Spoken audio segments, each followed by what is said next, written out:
So we just finished up our two interiors. These ones are both getting shipped overseas. We've also made a few updates to them, so we thought we'll just do a quick video and just run through everything that we've done on them, and then how we've made them easy so that when the installation happens down the line, it's just a lot easier for them to get that installed. So let's jump into it.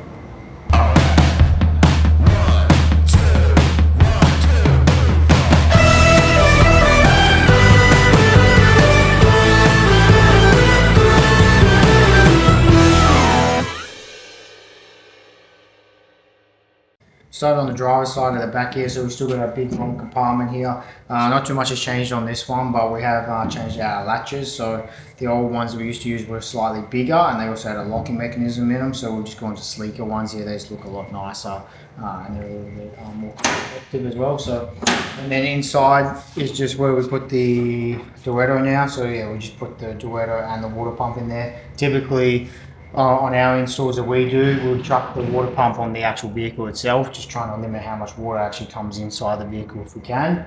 But because we are obviously shipping this overseas, we want to make it as easy as possible for the install, so that's why we've gone ahead and done most of the plumbing and put that inside the actual interior, so then that way just limits the amount of wiring and the plumbing they've got to do down the line. So just makes it a bit easier, but if we were to install it ourselves, then we'll be chucking it on the outside of the vehicle. This one's also got the cutout ready for the travel buddy as well. So he's already got a travel buddy, so he'll go ahead and fit that once they do that on site. But yeah, that one's there, cutout ready to go, and then he's got to bolt it in or riv nut or whatever's easier for him, and then that's good to go. Then we've also got the jaw runner here as well, but this is the same as always. And we already swapped these out previously on the old ones, which people might have seen. But yeah, we just changed all black stuff just to try to blend it in with the rest of it. But yeah, that's the same size as previously. And then yeah, rolling around to the back, so the battery box and the compartment on top is the exact same. The only thing that's changed is just once again the latch. And then yeah, you've still got the same amount of storage in there. And then you've got the battery compartment that's actually underneath it. Yeah. I'm looking at changing this out in future ones to be a split one, just make it a little bit easier for your install, and then make this an actual gas tight compartment. But because these are going overseas, this ones don't need to be gas tight, so we don't have to worry about it on these ones. But future was going to make it, instead of putting a box inside a box, was going to design it so the actual this battery box here will become the gas tight box. But that wasn't an issue for these two because they're both going overseas, so we didn't worry about it on these ones. Then the middle compartment here, exact same as always, dual compartment. The only thing that's changed on these is we can just move the latches just to the sleeker looking ones, and apart from that it stays the exact same. Underneath that we've got the electrical compartment. So yeah, it's the same as before. We dropped this down previously on other ones as well, just to make it so that the fridge sits a little bit lower. Just makes it a little bit easier to get the access into the fridge when if you've got a roof conversion when it's down, instead of having to pop the roof to be able to get into it. So yeah, we just drop that down a little bit and just makes it a little bit easier to get in there. And then yeah, under here is just the electrical compartment. So we've got all the electrical, we've also got the air in there as well. And then yeah, we'll just put everything in cable tracking just to make it a lot easier. If you want to add anything into the future, you can just run it straight into the cable tracking there and then chuck the lid on. It just makes it super simple instead of having to try to tape stuff up. Or cable tie just makes it a little bit easier. And then on the front side, we've just flush mounted the Egan there, so it just makes it look a lot sleeker instead of having it sit on the outside of the actual interior. It just makes it look a lot nicer. And then yeah, you can just hide all the cabling, and then same thing, if you ever have to add anything in the future, you can just chuck it straight in. You don't have to worry about trying to make it look nice coming on the outside of the vehicle. And then yeah, now with the black cover, it just blends in a lot nicer with the rest of the black. And then we've also added a fan here as well. So it's just got a couple of fans we chucked in, just try to get a bit more airflow, because we have boxed it up a lot more than what it has been previously. There was a lot more cutouts previously, but we've got away with most of them because we were mounting all these other components. We didn't really have too much room. So we just chucked a couple of fans there, so that's the outlet there. And then we've got the inlet on the other side, just really mainly to go over the actual multi-plus itself. That's the one that's obviously going to produce quite a lot of heat.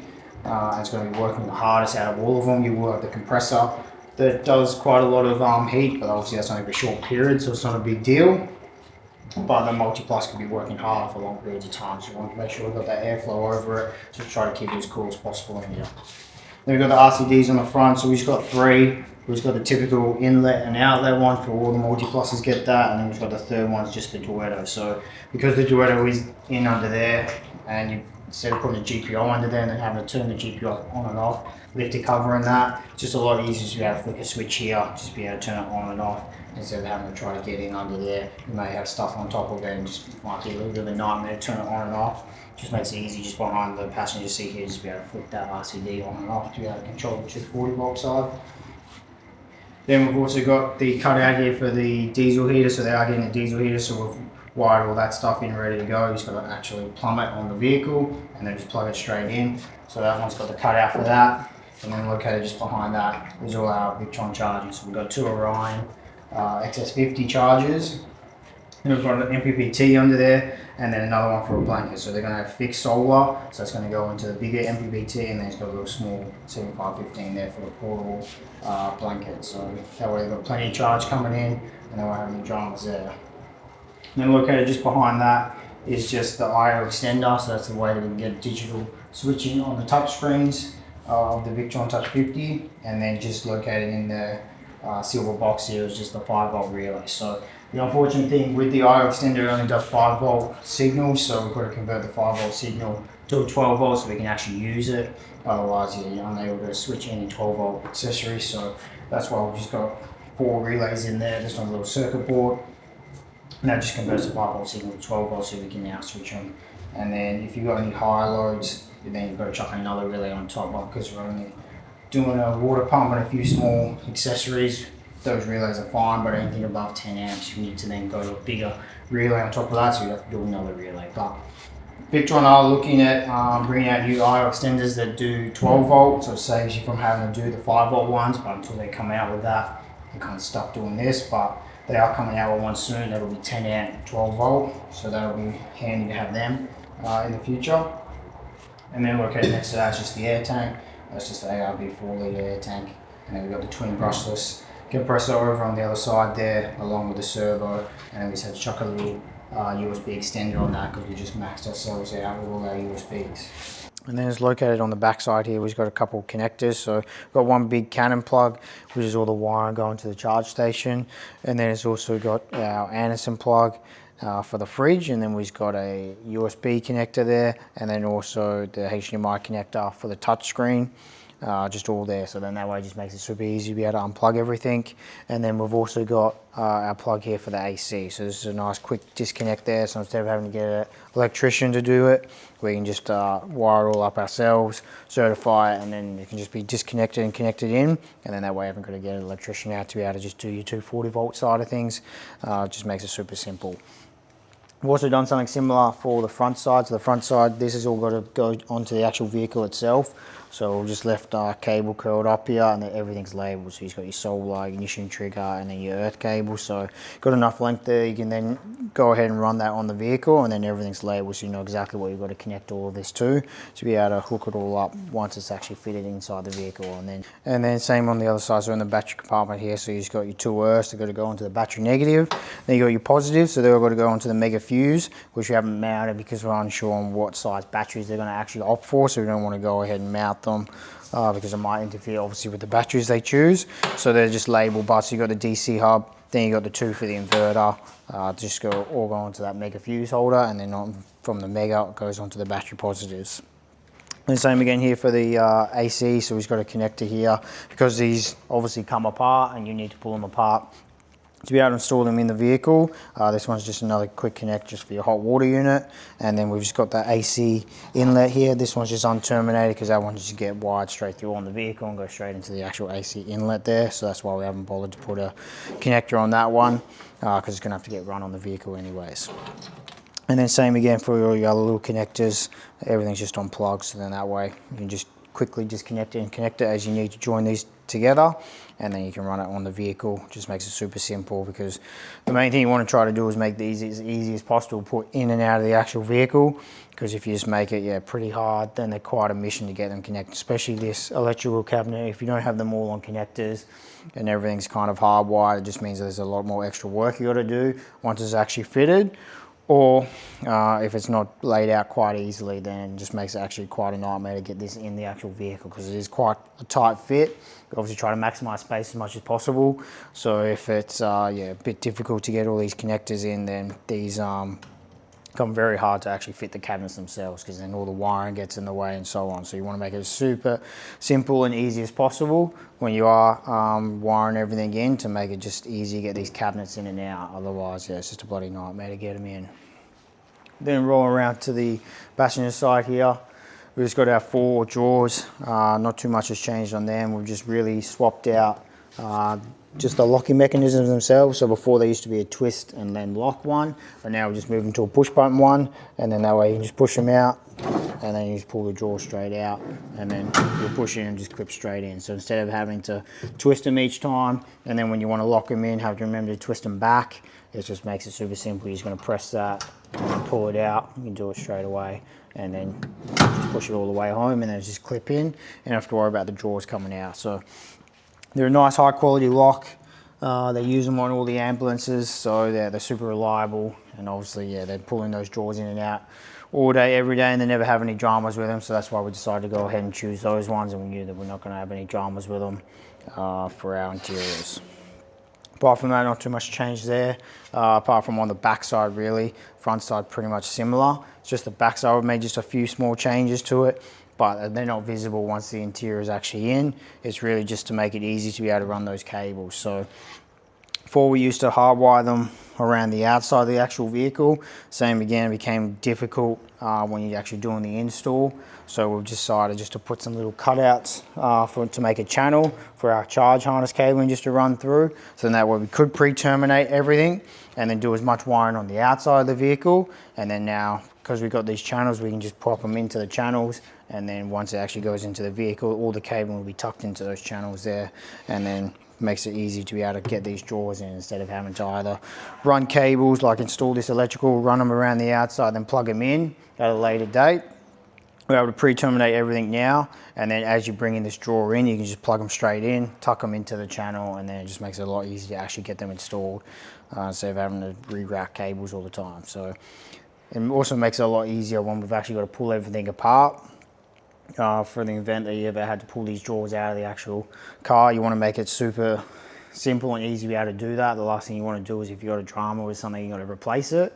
You've got to pull everything out just to be able to replace one component. So that's also why when we do a lot of our mounting of everything, we use riv nuts for everything, and we just put them on the back side. Instead of riveting everything down, well, from the bottom side up, because obviously you have to, because it sits on the actual floor itself.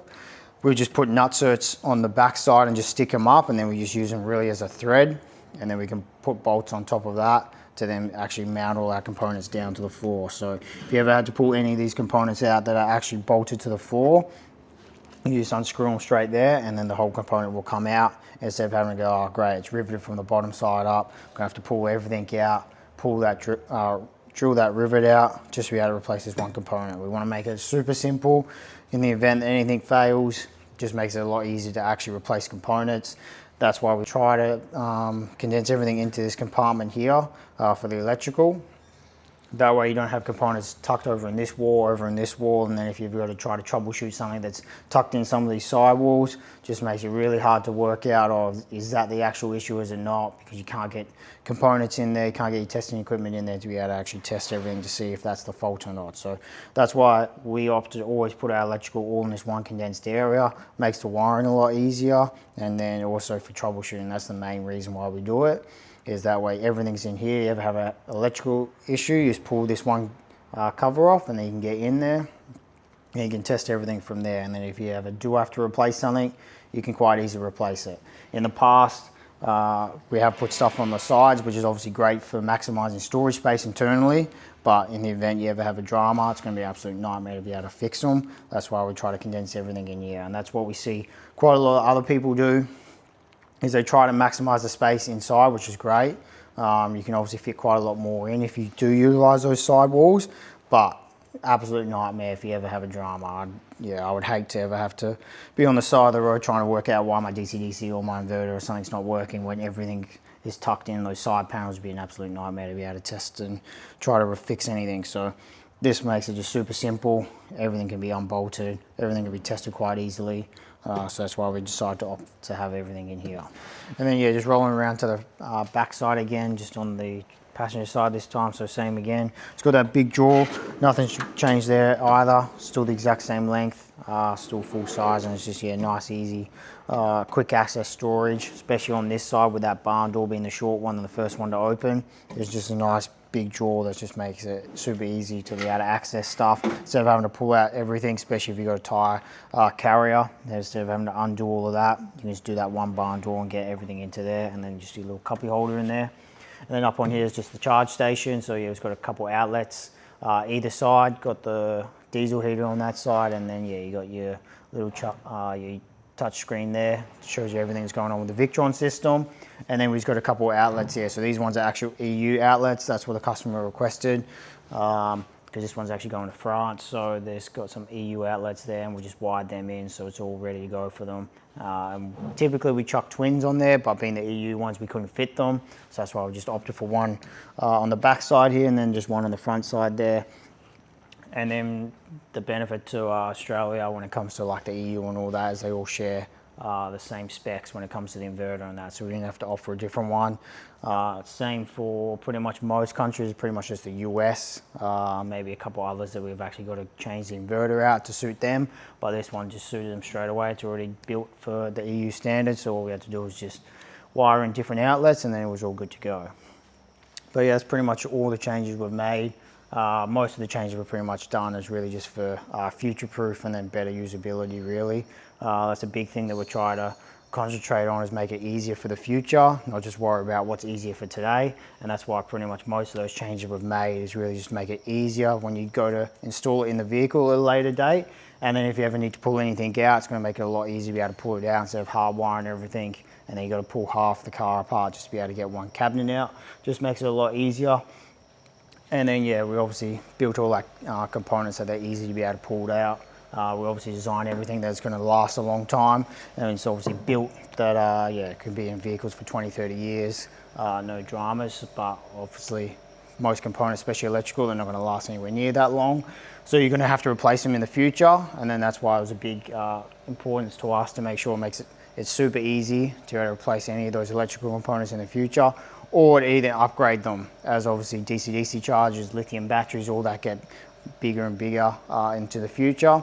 People are probably going to want to upgrade them down the line 5-10 years. The batteries are going to be a lot better than what they are today. People are probably going to want to swap them out. So to make it easy to be able to swap those out is very important to us, instead of just worrying about what's going to make life easy today. It's what's going to make life easy into the future. And that's why we've made quite a lot of changes. And then that's the big reason why we're going to move that battery compartment and split it into two.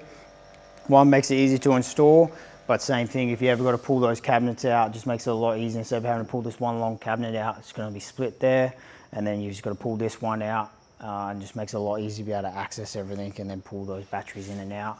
And then that's what we're going to change on our gas tight side of things. Instead of having the box inside a box, we're just going to basically build it that you can pull those batteries from the top side, instead of having to try to rip the driver's seat out, pull them from behind there. It's just going to come from the front side, just makes it a lot easier to be able to get any of those lithium batteries in and out of the vehicle. So if you want any more information on them, you can get in contact with us, and we'll catch you on the next one.